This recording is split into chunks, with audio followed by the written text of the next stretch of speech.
Hello viewers, this is Saurav Wadhwa from Tax Accountant. Today I like to cover a topic, how to read financial statements.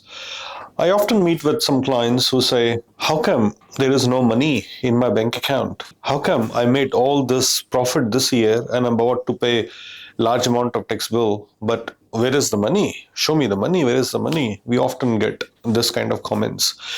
So I thought let's make a video today where we decode how to read financial statements. So in this video, I'll cover three main financial statements, which is profit and loss account, balance sheet account, and cash flow statement.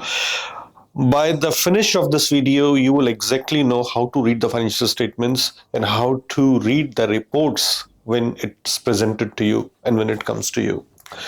So these are the questions I often get from my clients. There is a profitability, but where is the money? And how come there is no money in my bank account when you are saying that I made this sort of money? So these three things will be helpful for you. Three areas I like to cover: statement of profit and loss, which is also known as income statements, balance sheet, and cash flow statement. These three are the main areas I like to cover today. So as you can see, the statement of profit and loss will have this category: revenue and expenses. And revenue is your income earned from normal business activities. So when it's presented to you, you look at these categories. First is a revenue category, second is cost of goods sold category, and third is your operating expenses category. In a revenue category, you will see sales coming from various sources. This could be online channel, it could be direct sales to the customer, it could be recovery of rate cost, could be other income, could be recovery of depreciation. There could be many examples of income. So look at that carefully. Under that, there will be a cost of sales. So cost of sales is always opening stock plus purchases less closing stock. So what it means is I had 100 pair of shoes at the beginning of the year. During the year, I purchased another 200 pair of shoes. So total 100 plus 200, 300 pair of shoes. Now at the end of the year, I got 200 shoes left, right? So 100 plus 200, still 200 left. So cost of sale is going to be 100. So give you an example. Let's say you got 100, right? During the year, you purchased 200 and you still got 200 left at the end of the year. So cost of goods sold is 100 pair of shoes. So 100 pair of shoes with the costing. The cost is always the book value, which is the cost that we have paid for that. So that costing method will be used. That will be your cost of sales. This is how cost of sales is calculated. Then the other part is the gross profit. So revenue less cost of sales, so that will be good to identify. This is my revenue, this is my cost of sale, this is my gross profit. Once the gross profit is there, all the expenses underneath comes after. Now these are the operating expenses. So operating expenses and finance cost and non-operating expenses. So operating expenses are going to be the expenses I need to pay to operate this business. Think about it. All sorts of expenses such as rent, I need wages, I have to pay my staff, I need to pay the power bill, advertising, insurance, all those expenses that I need to pay someone to run this business. And the second part is going to be non-operating expenses. Non-operating expenses such as, okay, I sold this vehicle and I made a loss because I bought it for 50,000, I sold it for 30,000. Okay, I made a loss of 20,000, so there is a non-operating expenses that's also come into your non-operating expenses, plus finance cost, any interest cost that you have paid on the loans and things like that. So all that will be your finance cost.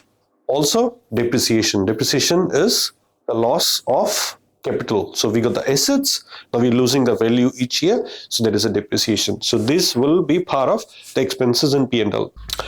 So this is how P&L net profit will look. Net profit before tax, which is gross profit less total expenses. Net profit after tax, which is net profit after tax, as it says. But profit not necessarily mean the money in the bank account. I repeat, profit not necessarily mean this is the money in the bank account, because it has some non-operating expenses as well and operating expenses as well. So So money in the bank account, for that we need to look at the cash flow statement, the where exactly this money has gone, which I'll show you in a minute. So this is how I have explained the income statement. Now balance sheet. Balance sheet, you look at this formula. This is a very important formula. Asset minus liability is equal to equity. Example, I own a house. The worth of this house is $1 million, right? And I owe to the bank $800,000. So assets is $1 million, and what I owe to the bank is $800,000. So the balance left is $200,000. So that 200,000 is my equity. This is called equity. This is a simple formula to explain what is the equity. I often get asked from the clients, what is equity? I don't get it. Equity means this is the net worth of my portfolio, of my business, which is asset minus liability. Now, what if your liabilities are more and assets are less, right? So if your liabilities are $1.2 million, but asset is only $1 million, which means a negative equity. Negative equity means the business is not solvent. Technically, this business is insolvent, where liabilities are more and assets are less. For that, a separate criteria is also applied, but technically what it means is we're running into losses and we have more liabilities than the assets. This situation happens. Of course, it happens. I have seen that many times it happens. So if you have that sort of situation, come and consult someone so that we understand, we restructure the business, we help you to get out of it. Assets are put into two categories: current assets and non-current assets. So current assets is going to be, current means current, that I sell it and get the money back, which is a current. Anything done within short span of time, this is my money in the bank account, I can sell, get the money in. Current asset, inventory, I can sell, get the money in, this is my current asset. Non-current asset is going to be anything that take me longer to sell, such as any plant and machinery I have, any intangibles I have, any patent, any trademarks, that sort of stuff I have, which is a long-term asset, it will take me longer to sell. So this is this.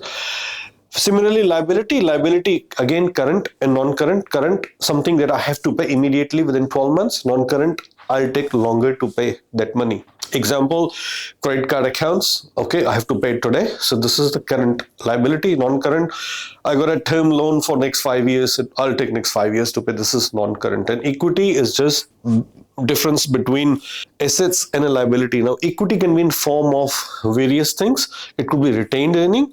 Retained earning means over the year I've been earning. This is the money I'm retained in the business. This is called retained earning. Share capital is something that I issued the shares when I started the business, which means technically what it means is the money I have put in. I'm talking about the small business context. I'm not talking about large companies. Small business context, this is the money I have put in when I started business. So I had 100 shares. I put in $10,000. My share capital is $10,000. Okay, this is what it is. And third thing that we need to look at the cash flow statement. So cash flow statement is something that will tell you where is my money. When I started the video, I has this question that I often get asked from the clients that, hey, I have made all this money, but where is my money? Where is this money gone? So this is the money. You have to look at the cash flow statement. Where is this gone? In cash flow statement, we have to look at in two ways. So first thing is my operating activities, cash from normal operation, investing activities, and financing activities. So why I'm saying that you have to put this cash flow into three categories: investing, financing, operating.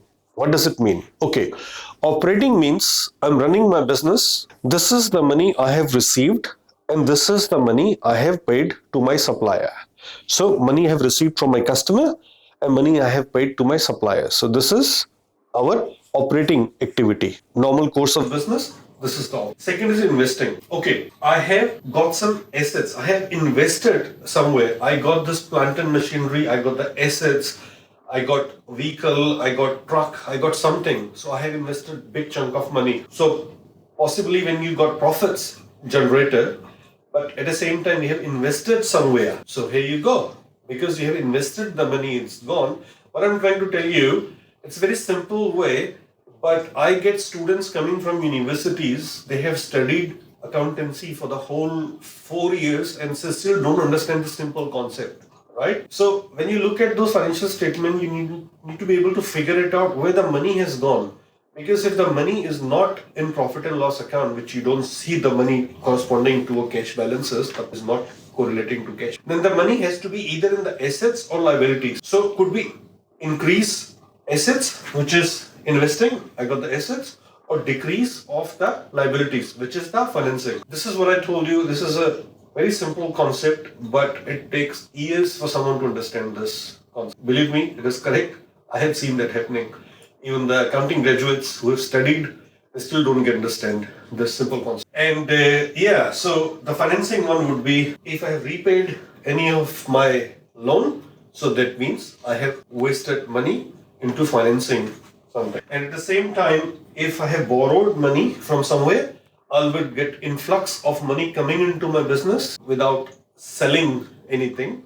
This is through financing as well. Now, so when some next time you look at how to read financial statements, you got to review all three of these financial statements together: profit and loss account, along with balance sheet, along with cash flow statement. Once you have got these things, this will give you a very good understanding of what exactly is happening. Now, at the same time, you got to look at compare prior year periods as well. So this year alone wouldn't make much sense. So look, this year versus last year or year before, comparative numbers. So over the years, if you look at it, this will give you a very good of what's going on in your business. And that's about it. This is what I wanted to cover today about how to read financials. Thank you. Please like this video if you like it and subscribe to my channel. Thank you.